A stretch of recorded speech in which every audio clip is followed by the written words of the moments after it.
नमस्कार सर्वांना. आज आपण अष्टांग योगाच्या ह्या सिरीज ऑफ लेक्चरमध्ये नियम ह्या योगाच्या दुसऱ्या अंगाबद्दल विस्तृत माहिती करून घेणार आहोत. तर सर्वप्रथम इंट्रोडक्शन. त्याच्यामध्ये आपण जे नियम बघणार आहोत म्हणजे डिटेल डिस्क्रिप्शन बघणार आहोत, तर ते अकॉर्डिंग टू महर्षी पतंजली आणि हठयोग प्रदीपिका यानुसार बघणार आहोत. तर सर्वात प्रथम अष्टांग योग. अष्टांग योग हा सर्वात प्रचलित योग आहे आत्ताच्या काळात, की जो महर्षी पतंजली यांनी सांगितलेला आहे. त्यामध्ये यमनियम, आसन, प्राणायाम, प्रत्याहार, धारणा, ध्यान, समाधी हे 8 अंग येतात. आणि इथे 2 गोष्टी मी मागच्या लेक्चरमध्ये पण सांगितल्या होत्या आणि आत्ता पण सांगते, की हे ज्या 8 अंग आहेत ह्या कुठेही स्टेप नाही किंवा क्रमवाईज करायचा, इथे कुठेही सिक्वेन्शियलिटी नाही आहे. ह्या ॲट अ टाईम हे सर्व योगा प्रॅक्टिस तुम्ही करायची आहे. त्याच्यानंतर दुसरी जी गोष्ट आहे ती यम, नियम, आसन आणि प्राणायाम म्हणजे first 4 limb of Ashtanga yoga is for calm down mind आणि रिमेनिंग 4 म्हणजे प्रत्याहार, धारणा, ध्यान आणि समाधी it is for to cultured mind. आणि whole Ashtanga yoga is revolve around only mind. Okay. त्याच्यानंतर नियम हे जे आहे हे सेकंड लिम्ब सांगितलेलं आहे, हे दुसरं अंग सांगितलेलं आहे. त्याची व्याख्या करताना महर्षी पतंजली म्हणतात, परतत्वामध्ये सतत अनुरक्त राहणं म्हणजे नियम होय. आणि 5 नियम त्यांनी सांगितलेले आहेत. त्यामध्ये शौच, संतोष, तप, स्वाध्याय, ईश्वर प्राणिधान हे सांगितलेले आहेत. त्यानंतर हठयोग प्रदीपिका. तर हठयोग प्रदीपिका हा जो ग्रंथ आहे हा हठयोगावरील प्रमुख ग्रंथ असून तो स्वामी स्वात्माराम यांनी लिहिलेला आहे. आणि त्यात योगाचे 4 अंगांचं वर्णन त्यांनी केलेलं आहे. त्याच्यामध्ये पहिलं अंग जे आहे ते आसन सांगितलेलं आहे, दुसरं जे आहे ते प्राणायाम सांगितलेलं आहे आणि तिसरं जे आहे ते बंध मुद्रा सांगितलेलं आहे आणि चौथं जे आहे ते नादानुसंधान सांगितलेलं आहे. आणि याच्यामध्ये 4 उपदेश सांगितलेले आहेत हठयोग प्रदीपिकेमध्ये. आणि पहिला जो उपदेश आहे हा आसनाचा आहे. म्हणजे उपदेश थोडक्यात उपदेश म्हणजे प्रकरण किंवा चॅप्टर. ओके. तर याच्यामध्ये त्यांनी पहिलं प्रकरण जे आहे ते आसनांचं सांगितलेलं आहे. आणि आसनाची सुरुवात करण्या अगोदर त्यांनी आहाराबद्दल वर्णन केलेलं आहे. त्याच्यानंतर 6 बाधक तत्व आणि 6 साधक तत्वांचं वर्णन केलेलं आहे. आणि 10 नियम आणि 10 यम असं वर्णन त्यांनी केलेलं आहे. हे 6 बाधक तत्व त्यांनी अति आहार, प्रयास, प्रजल्प म्हणजे अतिप्रमाणात बडबड करणे, नियमग्रह आणि जनसंग व चंचलता हे 6 बाधक तत्व सांगितलेले आहेत. आणि 6 साधक तत्व म्हणजे उत्साह, साहस, धैर्य, तत्वज्ञान, निश्चय आणि जनसंघ परित्याग हे 6 साधक तत्व सांगितलेले आहेत. आणि त्याच्यानंतर त्यांनी जे आहेत ते 10 यम आणि 10 नियम सांगितलेले आहेत. तर 10 नियम कोणते सांगितलेले आहेत तर त्याच्यामध्ये आहे तप, संतोष, आस्तिक्य किंवा आस्तिकता, त्याच्यानंतर दान, ईश्वर पूजन, सिद्धांत वाक्य श्रवण, ही मती आणि तप आणि आहुती म्हणजेच यज्ञ. तर यामध्ये या श्लोकामध्ये तुम्हाला कळेल की तप हा जो शब्द आहे तो 2दा आलेला आहे. म्हणजे तप हे 2 वेळेस सांगितलेलं आहे. तर त्याच्याबद्दलचं जे वर्णन आहे ते मी पुढे सांगणार आहे तुम्हाला, की का बरं असं तप शब्द हा 2दा का आलेला आहे, किंवा ते मी माझं प्रेडिक्शन आहे का मी असं त्याचा अर्थ लावलेला आहे ते पुढे मी सांगेल तुम्हाला, जेव्हा मी नियम एक्सप्लेन करेल तेव्हा सांगते. त्यानंतरचं जे आहे की इम्पॉर्टन्स ऑफ दिस यमाज. यमाचं काय काय इम्पॉर्टंट आहे, की जे नियमाचं काय काय इम्पॉर्टंट आहे. तर त्याच्यामध्ये पहिलं जे आहे की त्याच्यामध्ये जेव्हा आपण एखादं घर बांधतो किंवा बिल्डिंग बांधतो तर त्याच्या आधी आपण पाया बांधतो. पाया बांधण्यापाठीमागं आपला हेतू काय असतो, की जी बिल्डिंग आहे ती स्थिर राहावी, म्हणजे थोड्याशा भूकंपाच्या धक्क्याने ती हादरू नये किंवा असंच काही की तिने ऊन, वारा, पाऊस हे सगळं सहन केलं पाहिजे. त्याच्यामुळे आपण बिल्डिंगचा पाया बांधतो, घराचा पाया बांधतो. तर पाया बांधताना आपण ज्या आधी खड्डे खोदतो, नंतर कुठपर्यंत खड्डे खोदतो, जोवर आपल्याला हार्ड स्ट्राटा लागत नाही तोपर्यंत. त्याच्यानंतर आपण ते रिप्लेस करतो. कशाने? हार्ड सिमेंट कॉन्क्रीट मटेरियलने आपण ते रिप्लेस करतो. तर सेम यम जे आहेत ते खड्डे खोदणं आहे आणि नियम जे आहेत तर ते हार्ड कॉन्क्रीटनी जसं आपण रिप्लेस करतो तर ते म्हणजे नियम आहेत. आध्यात्मिक भाषेत जर बोलायचं तर समजून उपमा जर द्यायची असेल तर मी असं सांगते. तर आणि जर यम नियम हा जर आपला पाया योग साधनेचा पक्का झाला तर आध्यात्मिक जी बिल्डिंग उभी राहणार आहे त्यातून माणूस कधी पडू शकणार नाही. कारण की यम नियम हे पायासारखे आहेत किंवा फाउंडेशन ऑफ योगा आहेत किंवा बेस आहेत हे सगळ्या आपल्या आध्यात्मिक बिल्डिंगचे. त्याच्यानंतर काम डाऊन द माइंड. तर मी आता मग सांगितल्याप्रमाणे की हे every limbs of Ashtanga yoga is revolve around mind आणि फर्स्ट 4 जे आहेत त्याच्यामध्ये आपलं 2nd नंबरचं हे आहे इट इज फॉर टू काम डाऊन माइंड. त्याच्यानंतर मानसिक स्तरावर जास्त पालन. याचा अर्थ असा आहे की आपण जे नियम पाळणार आहोत तर ते शारीरिक स्तरावर तर आपण त्याचं पालन करणारच आहोत, पण ते सर्वात जास्त त्याचं पालन जे करायचं आहे किंवा मुद्दामपणे त्याचं पालन करायचं आहे ते त्याचं मानसिक स्तरावर त्याचं आपल्याला जास्त पालन करायचं आहे. ठीक आहे. आता समजा इथं संतोष हा एक नियम सांगितलेला आहे. संतोष म्हणजे जे आहे त्यात समाधानी राहणं. याचा एवढा संकुचित अर्थ नाही आहे, ते पुढे मी एक्सप्लेन करते, पण थोडक्यात सांगायचं तर जे आहे ते आपल्यात समाधानी राहणं. समजा समोर एखादी वस्तू ठेवलेली आहे तर मी विचार करते की ती वस्तू माझी नाही आहे तर मी नाही घ्यायला पाहिजे. मी ठीक आहे म्हणते की मला नको आहे ती वस्तू. मला कोणी विचारलं तर तुम्हाला हवी का ती, तर मी नाही म्हणते. ओके, म्हणजे मी इंद्रिय निग्रह करून ते नाही म्हणते. पण जर मला मनातून जर असं वाटत असेल की ती वस्तू त्या व्यक्तीने मला द्यावी तर हा विमूढ आत्मा याला असं म्हटलेलं आहे. विमूढ आत्मा किंवा मिथ्याचारी गीतेमध्ये. म्हणजे आपण इंद्रिय निग्रह करून शारीरिक स्तरावर तिचं पालन करतोय, पण जर मनात आपल्या कायम जर तेच विचार असतील तर त्याला विमूढ आत्मा किंवा मिथ्याचारी असं म्हटलेलं आहे. म्हणजेच हे यम जे आहे ते नियम जे आहेत ते शारीरिक स्तरावर सुद्धा आणि मानसिक स्तरावर सुद्धा आपल्याला त्याचं पालन करायचं आहे.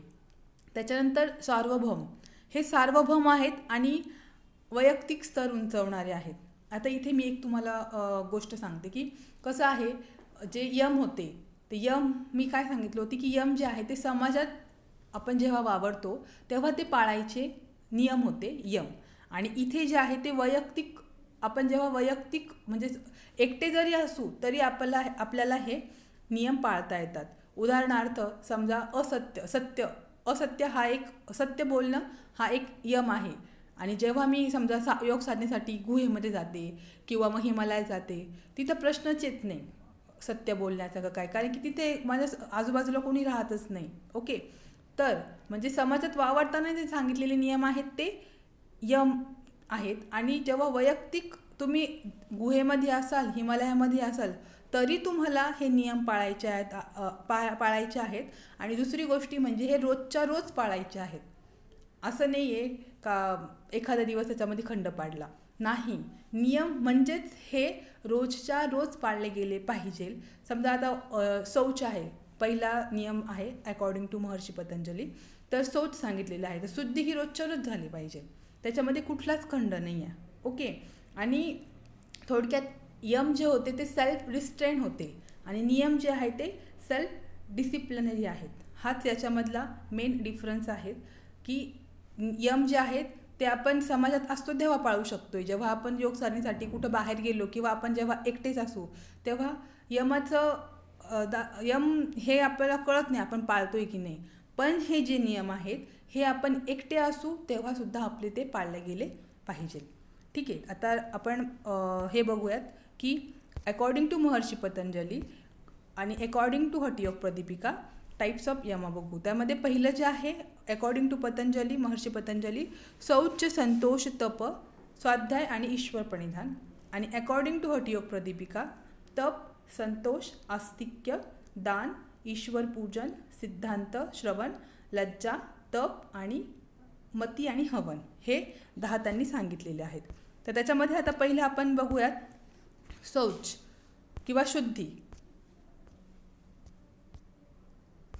ओके, तर आता बघा शुद्धी जी आहे तिचे वेगवेगळे प्रकार आहेत. शारीरिक शुद्धी, आचरण शुद्धी, मानसिक शुद्धी. आपण आधी हे बघून घेऊया. शारीरिक शुद्धी म्हणजे काय? अभ्यंग, उठणं किंवा स्नान किंवा क्षौरकर्म. क्षौरकर्म हे आयुर्वेदात सांगितलेलं आहे. क्षौरकर्माचा असा अर्थ आहे की नख, मिशा, दाढी किंवा केस कर्तन याला क्षौरकर्म म्हणतात. आणि अकॉर्डिंग टू आयुर्वेदा 5 दिवसांनी एकदा क्षौरकर्म केलं पाहिजे, म्हणजे 15 वेळातून 3 वेळा क्षौरकर्म केलं पाहिजे. हे सगळे जे आहे ते शारीरिक शुद्धीमध्ये येतात. त्यानंतर जे आहे ते मानसिक शुद्धी. मानसिक शुद्धी कशाने होते? काम, क्रोध, मोह, लोभ, ईर्ष्या, राग, द्वेष हे जे सगळे षड्रूपू सांगितलेले आहेत, ह्या भावनांचा जर त्याग केला तर आंतरिक शुद्धी होते, मानसिक शुद्धी होते.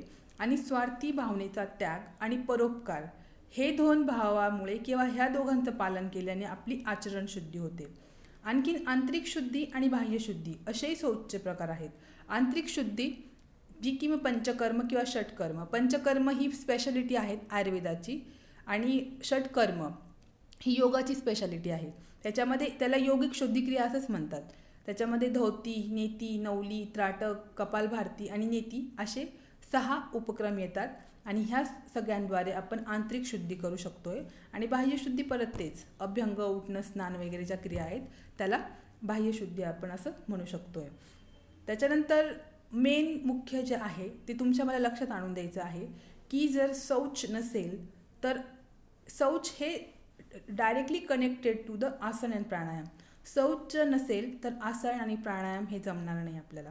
जर आपल्या सकाळच्या वातावरणामध्ये O3 असतो, ओझोन, याचा जर आपल्याला उपयोग करून घ्यायचा असेल तर आपल्याला सकाळी उठणंच आहे, सकाळी स्नान वगैरे करून आपल्याला योग साधना केली पाहिजे, तर त्याचा आपल्याला प्रचंड फायदा होतो. आणि दुसरी गोष्ट, हा शौच आहे, हा नियम आहे, म्हणजे हा रोजच तुम्हाला करायचा आहे.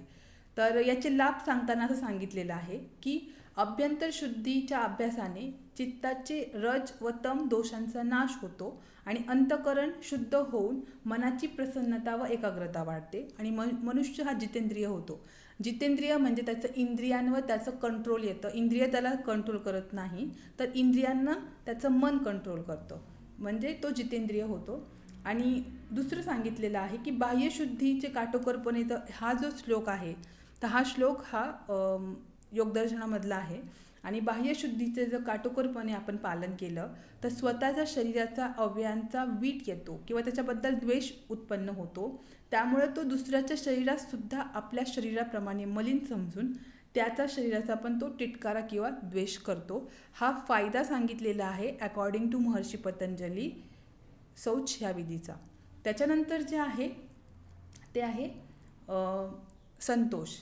आता संतोष जे 4 आपले पुरुषार्थ आहेत, धर्म, अर्थ, काम आणि मोक्ष, यापैकी अर्थ आणि काम यामध्ये संतोष हवा, कंटेंटमेंट हवी आपली.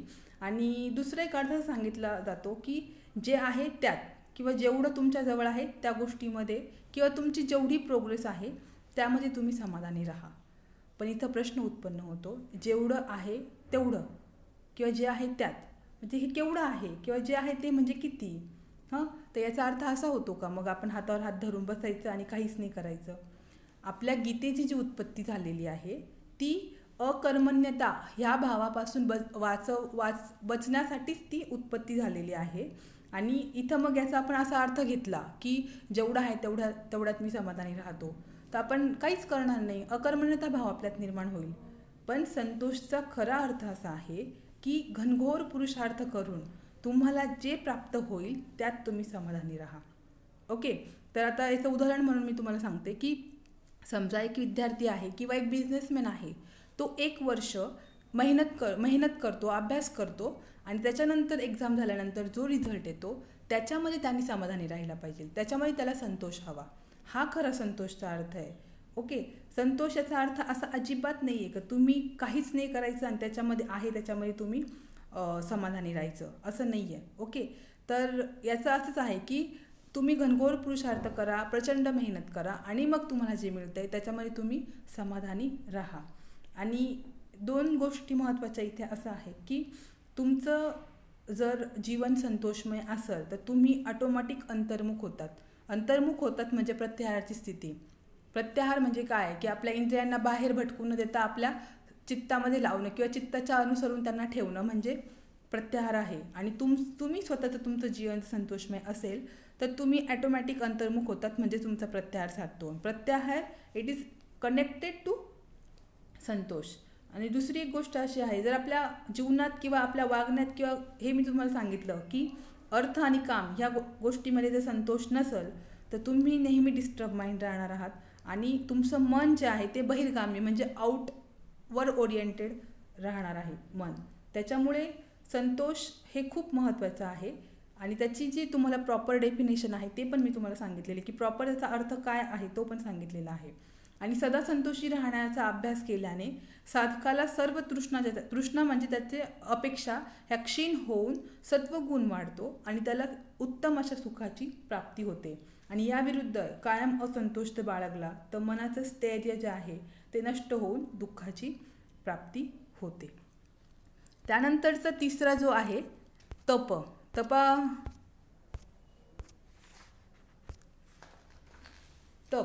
तप म्हणजे काय? तापवणं.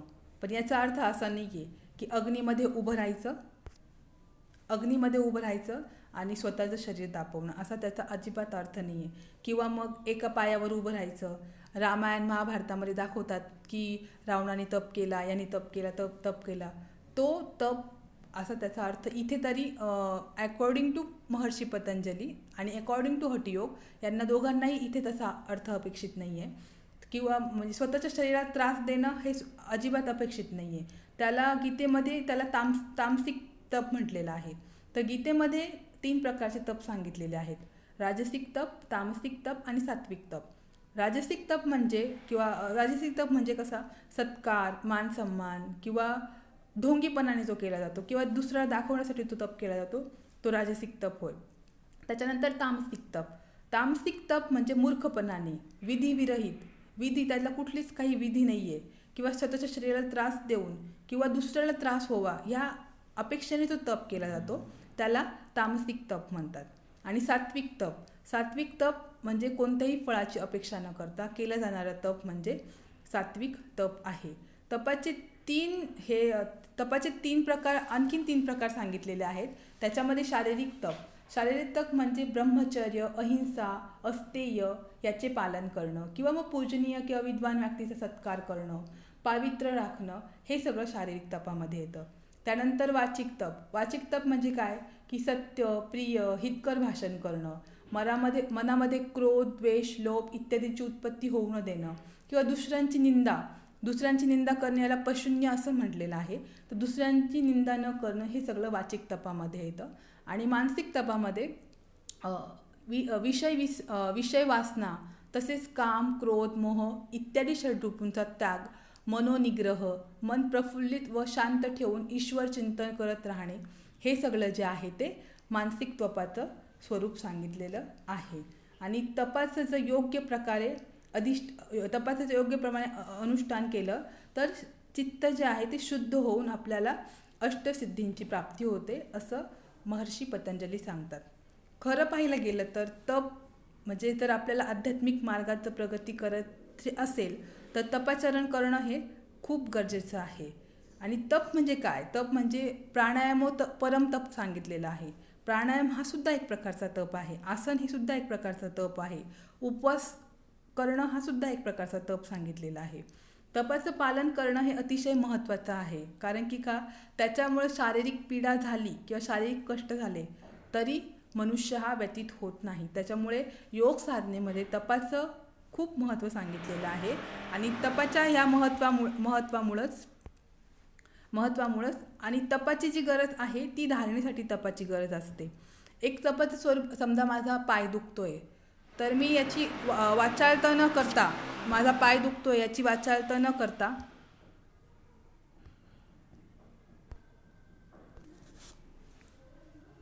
म्हणजे समजा माझ्या पायात दुखत आहे तर मी कुठल्याही प्रकारची वाचाळता न करता ते दुःख सहन करणं.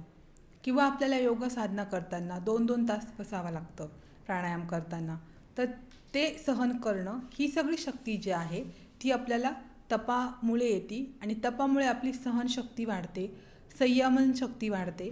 त्याच्यामुळे तपाचं असं स्वरूप असावं, सात्विक स्वरूप आपलं तपाचं हे असावं. तपाचे जे योग्य अनुष्ठान केले तर चित्त, मगाशी सांगितल्याप्रमाणे की चित्त शुद्ध होऊन अष्टसिद्धींची प्राप्ती होते. हा फायदा सांगितलेला आहे अकॉर्डिंग टू महर्षी पतंजली. त्यानंतर जे आहे स्वाध्याय म्हणजे स्वचा अध्याय म्हणजे स्वाध्याय. दिवसातून काहीतरी वाचन, चिंतन, मनन हे केलंच पाहिजे. जो व्यक्ती सतत अध्ययनशील असतो किंवा स्वाध्यायशील असतो तो जीवनात प्रगती करतो. काही लोक असतात ते म्हणतात की मी आता 12वी केली, BA केलं, PhD केली, MD केलं, आता मला अभ्यास करायची काय गरज आहे, किंवा मला आता रोजगार उपलब्ध झाला आहे तर मी कशासाठी अभ्यास करू. पण रोजगार उपलब्ध होणं ही वेगळी गोष्ट आहे आणि सतत अध्ययनशील राहणं ही वेगळी गोष्ट आहे. त्यासाठी मनुष्याने कायम अध्ययनशील राहावं. अध्ययनशील असणारा मनुष्य हा जीवनात प्रगती करतो आणि शिकणं हे जे आहे मरेपर्यंत चालू असतं. मला आश्चर्य वाटतं, काही लोक म्हणतात आय एम एक्सपर्ट. एक्सपर्ट हा काही शब्द नसतो. इथं एक्सपर्ट कोणीच नाही. एक्सपर्ट फक्त परमात्मा आहे. आता समजा मी BMS केलेलं आहे, MD केलेलं आहे, तर मला स्वस्तवृत्त आणि योगाबद्दलचं नॉलेज आहे, पण रसशास्त्राबद्दलचं नॉलेज आहे का मला? मग मी स्वतःला एक्सपर्ट कशी म्हणू शकते? एक्सपर्ट्स फक्त परमात्मा आहे किंवा ईश्वर आहे. आपण शोधार्थी असू शकतो, विद्यार्थी असू शकतो, योगार्थी असू शकतो, पण आपण एक्सपर्ट नसतो. दुसरी गोष्ट, जो माणूस आहे तो स्वाध्यायनशील असतो. त्याचे लाभ काय काय आहेत? तर स्वाध्याय केल्यानंतर अहंभाव जो आहे तो क्षीण होतो. तसंच वाचन, चिंतन, मनन केल्यामुळं आपलं माइंड आपण स्वतः जे आहे ते अंतर्मुख होत जातो. आणि दुसरी एक गोष्ट अशी आहे की आपण अध्यात्मात किंवा लिटरेचरमध्ये किंवा स्क्रिप्चरमध्ये जे काही प्रश्न वाचतो, त्याच्यामध्ये आपली एकतांता साधते आणि त्याचा आपल्याला फायदा होतो. तिसरी गोष्ट आहे की आपल्या जाणीवेचा विस्तार होतो. म्हणजे कसं, समजा मी रोज योग साधना करते, मी प्राणायाम करते, मी आसन करते, पण जर मला त्याची ॲनाटॉमी, फिजिओलॉजी जर कळाली तर त्याचे फायदे मला जास्त फायदा होणार आहे. म्हणून रोज स्वाध्याय करणं हे गरजेचं आहे. आणि हा एक नियम आहे. नियम याचाच अर्थ की रोज स्वाध्याय केलं पाहिजे. ओके. त्याच्यानंतर ईश्वर प्रणिधान. तर ईश्वर प्रणिधान एक्सप्लेन करण्याअगोदर थोडक्यात ईश्वर म्हणजे काय, तर एक गोष्ट आपण लक्षात घ्यायला हवी की एक आधारभूत शक्ती आहे. त्या शक्तीचा तालावरच हे सर्व विश्व नाचत आहे. माझं मन, माझं शरीर, मी, त्या स्वामित्वात, ह्या सर्वांवर स्वामित्व त्या शक्तीचं आहे. ते म्हणजे ब्रह्मतत्व, ईश्वर तत्व किंवा परमात्मा आहे. हे एकदा आपल्या मनाला पटलं तर आपला अहंकार हा क्षीण होतो आणि तो समाधीतला शेवटचा अडथळा आहे. तर ईश्वराबद्दलचे जे गुण आहेत ते खूप सुंदर गुण जे आहेत ते योगदर्शनामध्ये सांगितलेले आहे. त्याचं मी तुम्हाला सांगू इच्छिते. ईश्वर क्लेश कर्म विपाक आशय परामृष्ट पुरुष विशेष ईश्वर, हे ईश्वरचे गुण सांगितलेले आहेत की क्लेश, कर्म, विपाक, आशय ह्या सर्वांचा संबंधरहित जो पुरुष ईश्वर आहे, पुरुष विशेष आहे तो ईश्वर आहे. त्याच्यानंतर ईश्वराला किती नॉलेज असतं किंवा त्याच्या क्वालिटी काय आहे किंवा त्याचं ज्ञान किती आहे त्याबद्दलचा हा श्लोक आहे. तत्र निरतिशयम सर्वज्ञ बीजम. म्हणजेच काय की निरतिशयम म्हणजे त्याच्या एवढं किंवा त्याच्यापेक्षा अधिक जाणणारं किंवा अधिक नॉलेज किंवा ज्ञान हे कोणाकडंच नाही आहे. त्याला म्हणतात निरतिशयम सर्वज्ञ बीजम. सर्वज्ञ बीजम म्हणजे मी सांगितलं तेच की मी स्वस्तवृत्तमध्ये MD केलेलं आहे तर मला त्याचं नॉलेज आहे, ते पण पूर्ण नॉलेज नाही आहे. दुसरं कोणी रसशास्त्राची MD असेल तर तिला त्याच्या रसशास्त्राबद्दल नॉलेज असेल. तर मग आम्ही जो आहेत हे आम्ही सर्वज्ञ बीजम नाही आहे, पण ईश्वर जो आहे ते सर्वज्ञ बीजम आहे. म्हणजे त्याला सर्व क्षेत्रातला तो एक्सपर्ट आहे. थोडक्यात असंच सांगता येईल की तो सर्व क्षेत्रातला एक्सपर्ट आहे.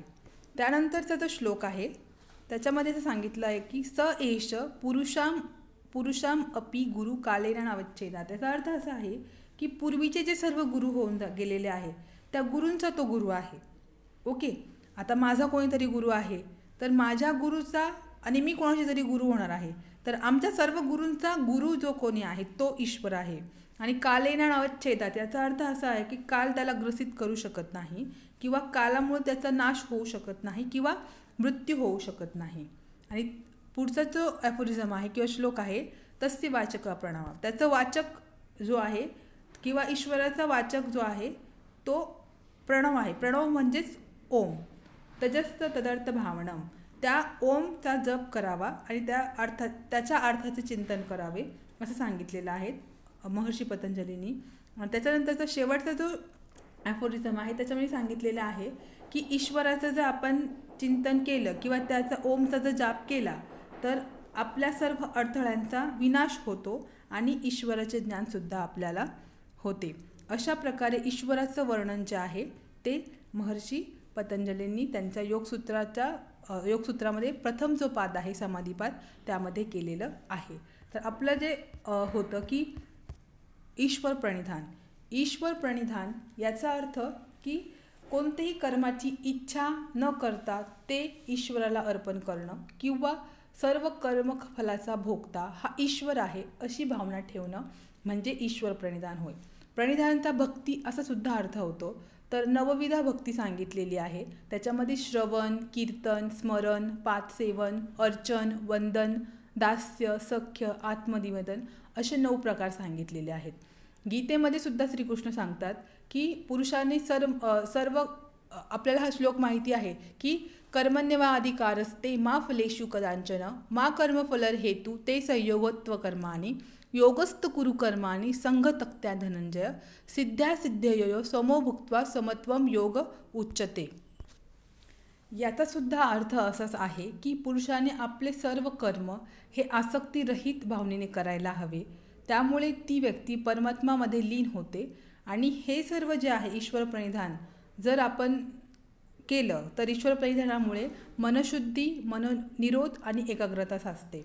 तर प्रॅक्टिकली जो समाधीचा शेवटचा अडथळा आहे तो म्हणजे अहंकार किंवा आय, आणि ह्या अहंकाराला जर घालवायचं असेल तर ईश्वर प्रणिधान हे अतिशय गरजेचे आहे.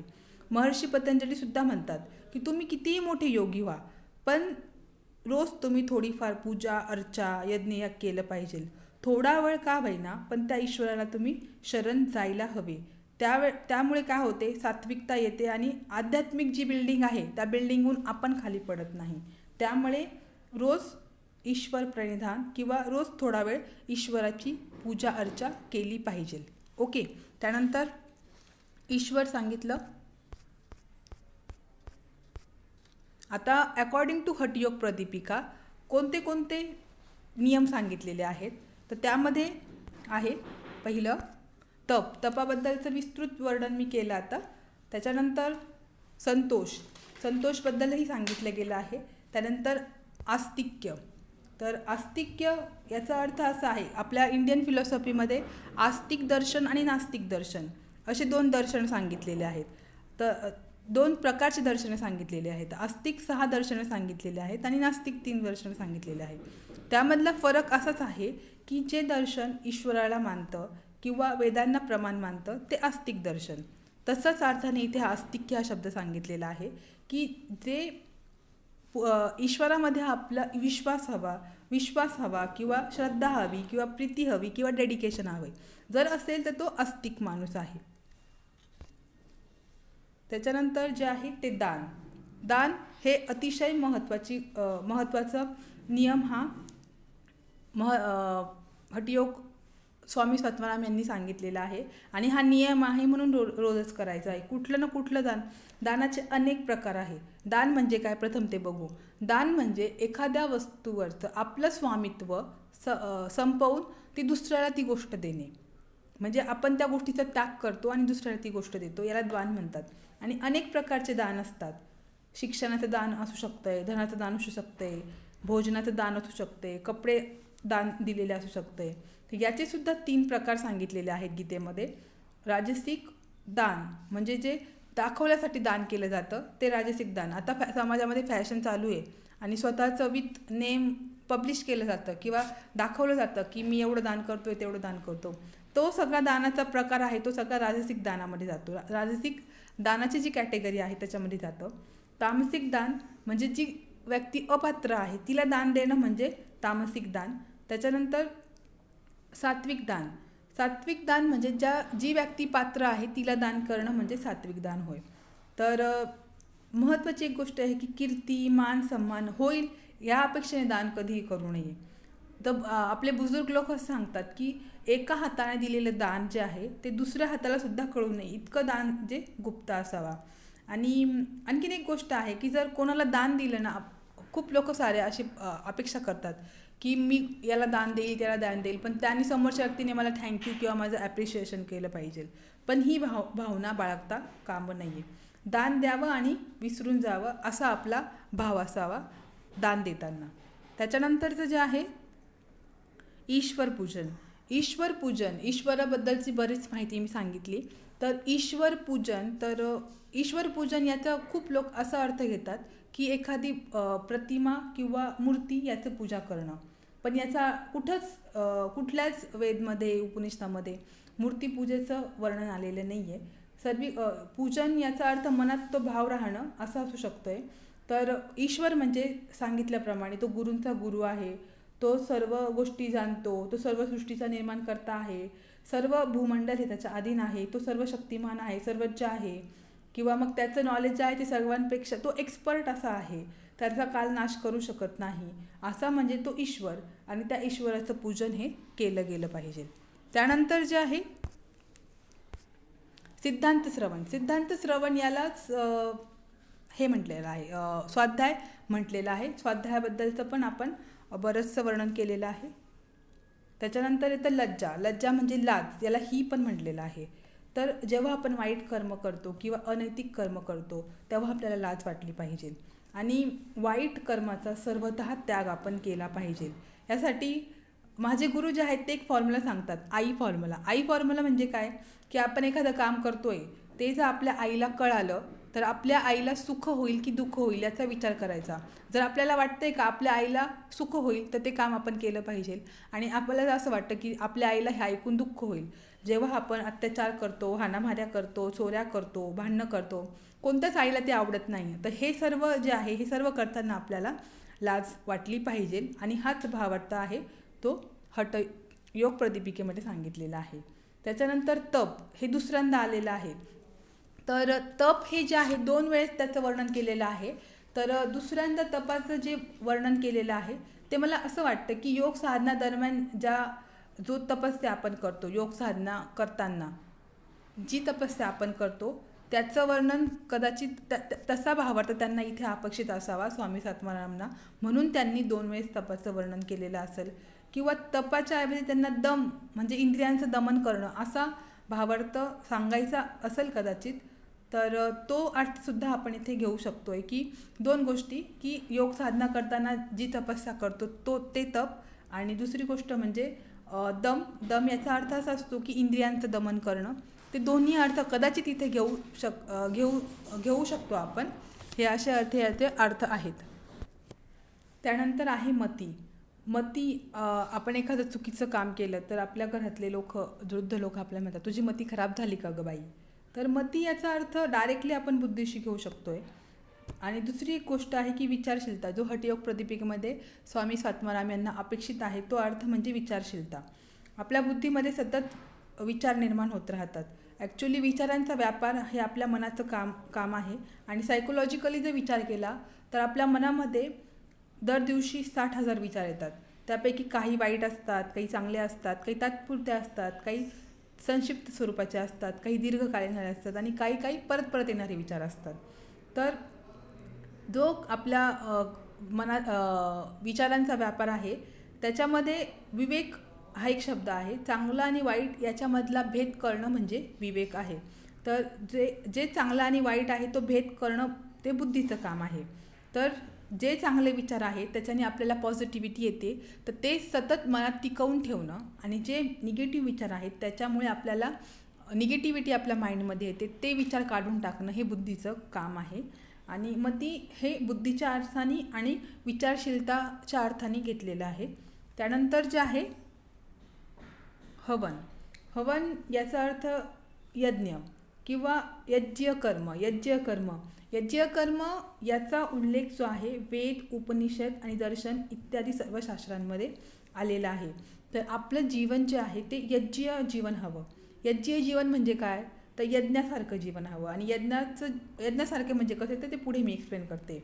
यज्ञामध्ये आपण काय करतो, वेदामधले मंत्र बोलतो, सुगंधी द्रव्य, औषधी किंवा पुष्टिकारक वस्तू टाकतो, त्याच्यामध्ये त्याची आहुती देतो, मंत्र बोलले जातात, आणि हे सगळं अर्पण करून काय म्हटलं जातं, इदम नमामी, म्हणजे हे माझं नाही आहे काहीच. ओके. तर यज्ञ जे आहे आणि ते सृष्टीतली सर्वात श्रेष्ठ कर्म सांगितलेलं आहे. कारण की शारीरिक शुद्धी करता आपण स्नान करतो, मनाची शुद्धी करता आपण सत्य बोलतो, पर्यावरण शुद्धी करता आपण वृक्ष लावतो, धनशुद्धी करता आपण दान आदी क्रिया करतो, आणि ब्रह्मांड शुद्धीसाठी यज्ञ केलं जातं, म्हणून ते श्रेष्ठ कर्म सांगितलेलं आहे. आता जे मी आपण अग्नी जाळतो, अग्नी ॲक्च्युली यज्ञाचे 5 प्रकार आहे, पण मी इथे देवयज्ञाबद्दल बोलते आहे. त्याच्यामध्ये अग्नी दिला जातो, त्याच्यामध्ये गोड पदार्थ, त्याच्यानंतर घी आणि सुगंधी द्रव्य टाकले जातात, पुष्टिकर द्रव्य किंवा बलकारक द्रव्य टाकले जातात. त्याला हे सगळं जे आहे त्याच्यामुळे ब्रह्मांड शुद्धी होते. तसंच आपलं यज्ञीय जीवन आहे, म्हणजे यज्ञामध्ये आपण जे काही टाकतो ते सगळं ते आपलं काहीच नसतं, इदम नमामी, ते आपलं काही नसतं. तसंच आपलं जीवन हवे. जुने लोकसुद्धा म्हणायचं की चंदना परी झिजावे आणि कीर्तिरूप ओरावे, म्हणजे आपलं जीवनसुद्धा असंच पाहिजे, दुसऱ्यांसाठी आपण झिजलं पाहिजे आणि कीर्तिरूप उरलं पाहिजे. हे सगळं जे आहे हे अपेक्षित आहे हवन ह्या नियमामध्ये. त्यानंतर भगवद्गीतेनुसार शौच, तप, जप, यज्ञ, श्रद्धा, अतिथी सत्कार, ईश्वर प्रणिधान, तीर्थाटन, परकल्याण भावना म्हणजे परार्थदृष्टी, संतोष व आचार्य सेवा असे 11 नियम सांगितलेले आहेत. तर याज्ञवल्क्य संहितेनुसार जप, तप, दान, संतोष, ईश्वर प्रणिधान, आस्तिक्य, लज्जा, यज्ञ, मती, सिद्धांत श्रवण असे 10 नियम सांगितलेले आहे याज्ञवल्क्य संहितेमध्ये. आणि हे सर्व लेक्चर्समध्ये जे कॉमन प्रश्न विचारले जातात ते प्रश्न आता आपण घेणार आहोत. तर महर्षी किंवा हठयोग प्रदीपिकेमध्ये नियमाचा अंतर्भाव योग अंगात का केलेला नाही, तर याचं वर्णन मी केलेलंच आहे की जे पहिलं उपदेश आहे तो आसन, त्याच्यामध्ये त्यांनी आहार, साधक तत्व, बाधक तत्व आणि नियमाचं वर्णन केलेलं आहे. तर स्वामी स्वात्माराम ज्यांनी की हठयोग प्रदीपिका लिहिलेली आहे, त्यांच्या मते योगाचे आधारभूत तत्व म्हणजेच आहार, नियम आणि साधक आणि बाधक तत्व आहेत. त्याच्यामुळे त्यांनी त्याचा डायरेक्टली योग अंगात उल्लेख न करता त्यांचा आधारभूत तत्वामध्ये त्यांना ठेवलेलं आहे. त्याच्यानंतर महर्षी पतंजलींनी एकही आसनांचा उल्लेख का केलेला नसावा, तर याचंही थोडंसं इनडायरेक्टली मी आन्सर दिलेलं आहे की महर्षी पतंजली म्हणजे योग दर्शनामध्ये कुठल्याही आसनाचं वर्णन केलेलं नाही आहे. कारण की तप हा जो नियम आहे, तपाने काय होतं, आपली सहनशीलता वाढते आणि तपाने आपले जे द्वंद्व आहेत, सुख दुःख, मान सन्मान किंवा मान अपमान, लाभ हानी, हे जे सहन करायची शक्ती आपली वाढते. आणि हाच फायदा आसनांचा सांगितलेला आहे. आसनाचा लाभ सांगताना तो द्वंद्वाभिघात म्हणजे द्वंद्वांचा अभिघात होतो, म्हणजे द्वंद्व नाश होतात, हा आसनांचा फायदा आहे. आणि सेम फायदा हा तपाचा सुद्धा आहे, तपाचरण करण्याचा. त्याच्यामुळं महर्षी पतंजलींनी आसन करताच असंच गृहीत धरलेलं आहे आणि म्हणून त्यांनी आसनाचं वर्णन केलेलं नाही आहे. त्यांनी की आसन हे पर्टिक्युलर आसन वर्णन नाही केलेलं आहे, पण त्यावेळेस हठयोगाची म्हणजे हठयोगामध्ये आसन हे प्रमुख सांगितलेलं आहे. तर हठयोगाची प्रॅक्टिस तुम्ही करता आहात तपानुसार असं गृहीत धरूनच त्यांनी आसनाचा उल्लेख केला नसावा असं मला वाटतं. त्यानंतर ईश्वराचे अस्तित्व कसं सिद्ध करता येईल, तर एकदम लॉजिकली प्रूफ करते मी. पटतंय का बघा.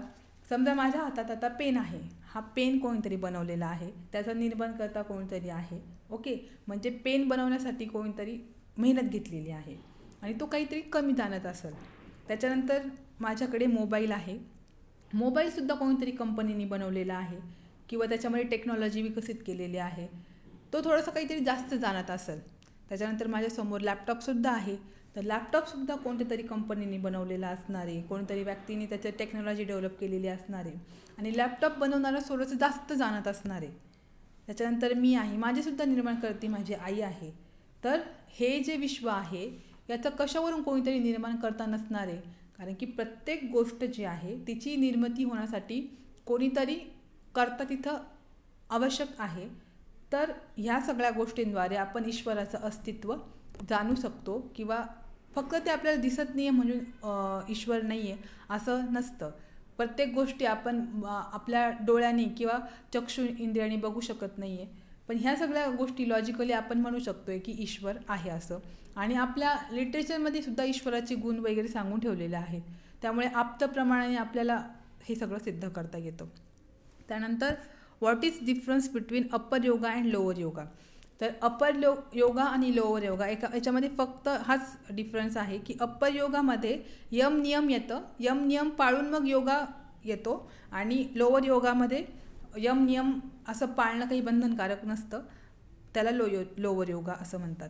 त्यानंतर यज्ञात वापरले जाणारे तूप हे खरंच वाया जातं का? तर याच्या पाठीमागचं सायन्स असं आहे की आपल्याला माहिती आहे की अग्नीचा स्वभाव जो आहे तो जाळणे हा तिचा स्वभाव आहे, आणि जळतं म्हणजे काय होतं, ते छोटे छोटे अणूमध्ये ते विभक्त होऊन पूर्ण वायुमंडलमध्ये ते पसरवलं जातं. ठीक आहे. तर आपण समजा दुर्गंधी, अग्नीला हे कळत नाही सुगंधी दुर्गंधी, आपण कपडा जाळलो तर आपल्याला सगळ्या वायुमंडलमध्ये तो स्मेल आहे तो पसरवला जातं, किंवा ती सुगंधी असो दुर्गंधी असेल ती पसरवली जाते. ठीक आहे. समजा मी 1 किलो तूप आहे किंवा अर्धा किलो तूप आहे, याच्यामध्ये काही लोक म्हणतात तुम्ही 1 किलो तुपामध्ये 10 लोकांचं जेवण बनवू शकताय.